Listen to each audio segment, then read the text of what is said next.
러시아 5만 대병이 결국 헤르손에 갇혀버렸습니다. 지난 8월 13일에서 14일간 SNS를 통해 충격적인 소식이 전해졌습니다. 바로 노바카호바카 댐에 있던 다리가 끊어졌다는 소식인데요. 주로 댐 남쪽, 그러니까 댐을 건들지 않고 댐과 이어지는 시설들을 우크라이나군이 맹폭했습니다. 이는 댐 붕괴로 인한 수해 피해를 막고 헤르손 점령 후 복구 작업을 고려한 핀포인트 저격으로 판단됩니다. 그리고 사용된 무기는 하이마스일 가능성이 매우 높은데요. 심지어 한 번이 아닙니다. 우크라이나군의 계속된 공격에 교통이 완전히 차단됐습니다. 복구가 불가능한 상태는 아니지만 러시아군이 복구를 시도할 때마다 우크라이나군이 같은 곳을 다시 타격해 복구 작업을 막고 있습니다. 이로 인해 드네프로강 서쪽으로 이어지는 3개의 다리가 모두 끊겼습니다. 푸틴의 명령으로 추가 증원된 30개 BTG를 포함해 약 4에서 50개 BTG, 3에서 5만 명의 보급로가 차단된 것입니다. 한마디로 헤르손의 러시아군은 이제 승리할 수 있느냐가 아니라 언제까지 버틸 수 있느냐와 과연 이 5만 대군이 살아서 돌아갈 수 있느냐로 정세가 바뀌었다는 뜻인데요. 이로 인해 다른 전선 역시 우크라이나군이 승세를 잡기 시작했습니다. 저번 주 꺼리튜브 영상에서 우크라이나군이 다리를 끊는 순간 러시아의 5만 대군은 분명히 고립될 것이라고 예견해드렸는데요.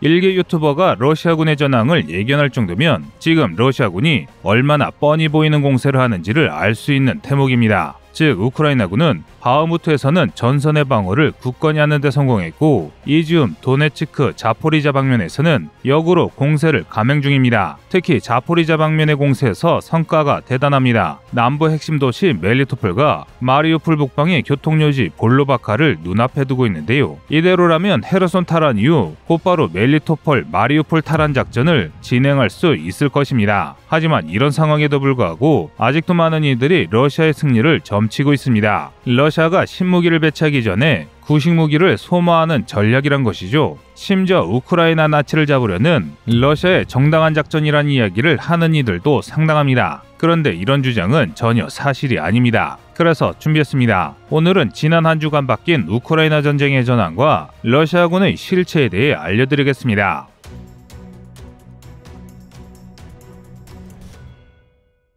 우크라이나군의 반격이 거셉니다. 특히 헤르손 방면에서 러시아군을 포위 섬멸하기 위해 매일 러시아군의 후방을 공격 중입니다. 이로 인해 현지 러시아군은 전멸 위기에 처했는데요. 탄약은커녕 먹을 식량조차 제대로 공급하기 어려워졌습니다. 이를 잘 보여주는 자료가 바로 이 사진입니다. 지금 보시는 사진은 현재 러시아가 헤르손 지역에서 운영 중인 문교입니다. 이런 문교는 부교용 자재를 여러 결합해 만든 뗏목형 도하 장비로 부교가 완성되기 전에 병력을 긴급 전개할 때 많이 사용합니다. 그런데 러시아는 지금 이 문교를 주력 수송 수단으로 사용 중입니다. 부교를 설치했다가는 격파된 다른 다리들처럼 아작이 날 것이 뻔하니 인적이 드문 시간대를 활용해 몰래 보급을 하는 것입니다. 당연한 말이지만 고작 이 정도 보급으로 5만 명의 전선을 유지할 수 있을 리가 없습니다. 러시아 지휘부 역시 이 사실을 잘 알고 있는데요. 그래서 헤르손 인근에 주둔 중이던 러시아군의 야전사령부를 멜리토폴로 옮겼습니다. 한마디로 지휘부만 주랭랑을 친 것입니다. 그렇다고 멜리토폴로 이동한 러시아 지휘부가 안전한 것도 아닙니다. 지금 보시는 자료는 6월 6일 자포리자 멜리토폴 전선에서 발생한 화재 자료인데요. 그리고 이 자료는 지난 일주일간 발생한 화재 자료입니다. 두 자료를 나란히 두고 비교하면 한 가지 사실을 확인할 수 있습니다.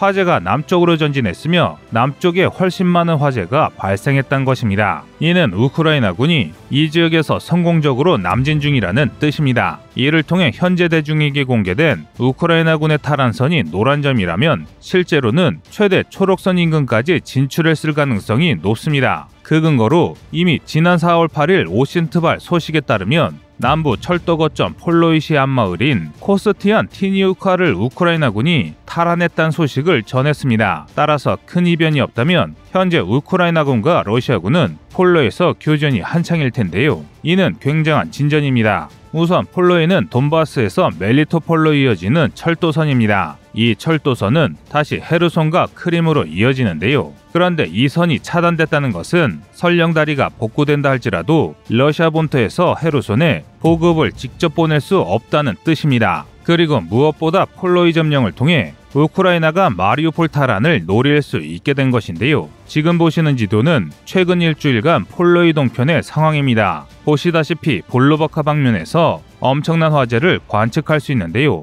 볼로바카는 이번 전쟁 초 마리우폴의 측면을 방어하던 핵심 요지였습니다. 이를 뚫기 위해 러시아군이 엄청난 수의 포병을 동원해 볼로바카를 평탄화했는데요. 이 볼로바카 인근에서 화염이 관측된다는 것은 우크라이나군이 이 일대에서 대대적인 반격을 진행 중이라는 뜻입니다. 즉 마리우폴의 관문 도시까지 우크라이나군이 움직인 것이죠. 이대로 우크라이나군이 계속 진격한다면 비록 수비대를 구하지는 못했지만 결국 마리우폴을 되찾을 것으로 보입니다. 다만 마리우폴 탈환이 전황에 끼칠 영향은 지극히 적습니다. 그 이유는 이미 마리우폴은 폐허로 변했기 때문인데요. 도시의 거의 모든 시설은 파괴됐고 민간인 수만 명이 살해됐으며 10만 명이 넘는 주민들이 러시아로 납치됐습니다. 다시 점령한들 군사적 의미는 거의 없습니다. 하지만 그래도 우크라이나군은 마리우폴을 노릴 것입니다. 마리우폴 탈환을 통해 우크라이나가 전쟁에서 이기고 있다는 걸 전 세계에 증명할 수 있기 때문입니다. 이는 꽤 중요한 문제입니다. 그런데 놀랍게도 아직 우크라이나의 우세를 믿지 않는 이들이 많습니다. 그래서 확실한 자료를 하나 더 준비했는데요.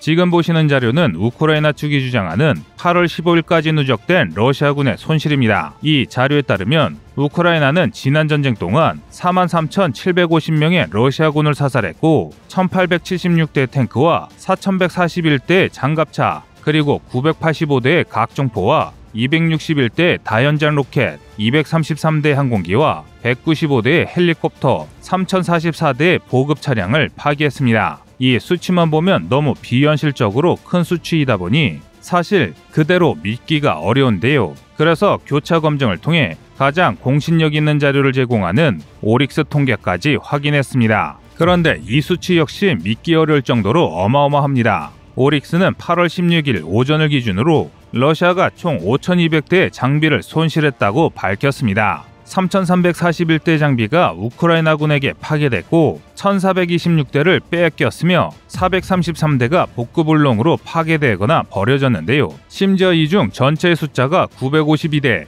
각종 장갑 차량의 수가 1,600대가 넘습니다. 그리고 이 수치는 대한민국 최강의 지상부대인 7기동 군단이 보유 중인 전차와 장갑차보다 많은 수량입니다. 그러니까 지금까지 확실한 사진과 영상으로 검증된 러시아군의 손실만 따져도 대한민국의 가장 강력하다는 기갑부대인 7기동 군단의 규모보다 크다는 것인데요. 이 정도 피해를 입고 멀쩡할 군대는 세상 어디에도 없습니다. 실례로 한국의 7기동 군단과 전 유럽 국가의 기갑 전력이 붙어도 우리의 7기동 군단이 승리할 만큼 대한민국의 7기동 군단은 엄청난 전력입니다. 그런데 이런 엄청난 전력을 러시아가 잃었습니다. 하지만 아직도 많은 이들이 지금까지 러시아가 입은 손실은 미끼일 뿐이라는 황당한 주장을 합니다. 1만 대가 넘는 치장물자를 가진 러시아가 노화된 구형 전차를 이용한 소모전으로 우크라이나에게 일방적 손실을 강요하고 있으며 곧 T-14 아르마타 전차 등 첨단 무기로 무장한 러시아군이 진격해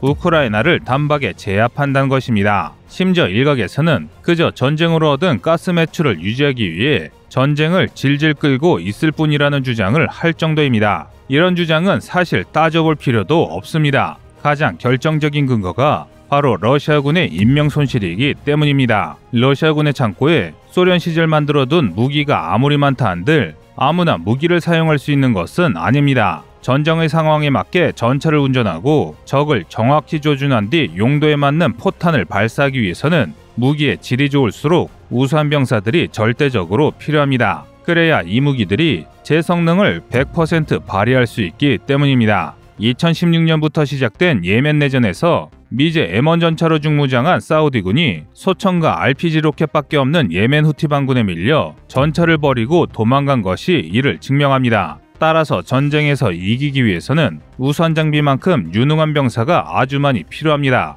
그런데 러시아군에게는 보유 중인 장비들을 전부 활용할 수 있을 정도로 충분한 숫자의 숙련병이 없습니다. 러시아군을 지탱하던 숙련병들이 최근 벌어진 여러 전투로 인해 말 그대로 갈려나갔기 때문입니다. 그 결과 현재 러시아군은 심각한 숙련병 부족을 겪고 있습니다. 심지어 이번에 투입된 5만 명까지 괴멸한다면 러시아군의 병력 손실은 상상을 초월하게 됩니다. 뿐만 아니라 초전에 파괴된 첨단 전차를 대신해 야간 전투나 장거리 전투가 불가능한 구식 전차를 투입하면서 진격 과정에서 입는 손실이 눈덩이처럼 불고 있습니다. 일례로 얼마 전 루안스크 인민공화국 소속 대대가 항명을 일으키는 사건도 있었습니다. 정리하자면 현재 러시아군이 온갖 구식 무기를 꺼내며 우크라이나와 싸우는 것은 소모전을 하며 여유를 부리는 게 아니라 자국의 영혼까지 갈아 넣은 총력전이란 뜻입니다. 그러므로 러시아가 감춰둔 첨단 무기를 동원해 단숨에 우크라이나를 끝낸다는 주장은 망상입니다.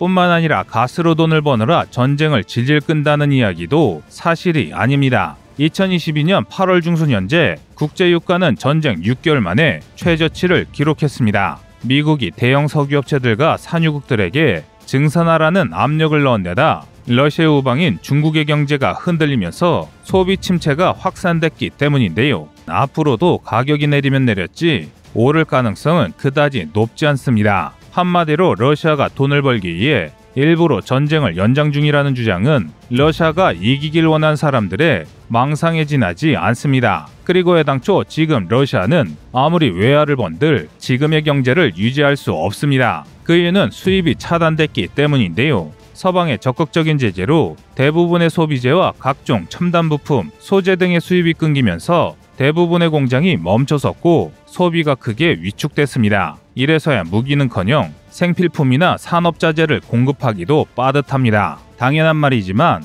이런 상황에서 전선에 공급할 무기도 만들 수는 없습니다. 다시 말해 러시아가 서방의 무제한 지원을 받는 우크라이나를 정복할 가능성은 전무합니다. 하지만 이런 상황에도 불구하고 많은 이들이 러시아의 승리를 이야기합니다. 심지어 러시아가 이겨야만 한다는 이들이 있는데요. 나치 우크라이나가 승리하면 세계가 위험하다는 것입니다. 그런데 이마저도 사실이 아닙니다. 오히려 정반대인데요. 지금 영상에 나오는 이들은 러시아 용병부대 바그너 그룹입니다. 그런데 검은 헬멧을 쓴 병사의 뒤에 이상한 문양이 보입니다. 러시아 국기 위로 SS가 있고 그 위로 정체불명의 모양이 보이는데요. 놀랍게도 제게는 꽤 익숙한 문자입니다. 바로 룸 문자인데요. 이 룸 문자는 신비주의를 사랑하던 나치가 자주 사용한 문자로 주로 히틀러 친위대 SS가 많이 썼던 글자입니다. 저뿐만 아니라 2차 대전에 관심 있는 이들이라면 한 번쯤 보게 되는 문양입니다. 그래서 네오나치들도 많이 애용하는데요.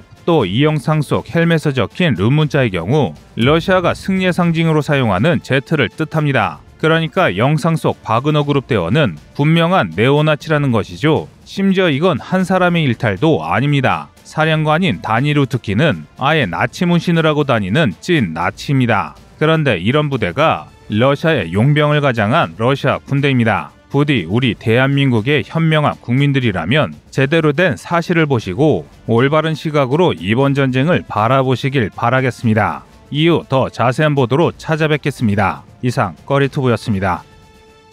안녕하세요, 꺼리투브입니다. 여러분의 가부나 성원에 힘입어 군사무기에 관심 없는 분들도 쉽게 이해하실 수 있는 대한민국의 육해공 군사무기의 숨은 비하 이야기를 책으로 엮었습니다. 하루 종일 검색해도 절대 찾을 수 없었던 비밀스러운 내용을 이제 책으로 만나보세요.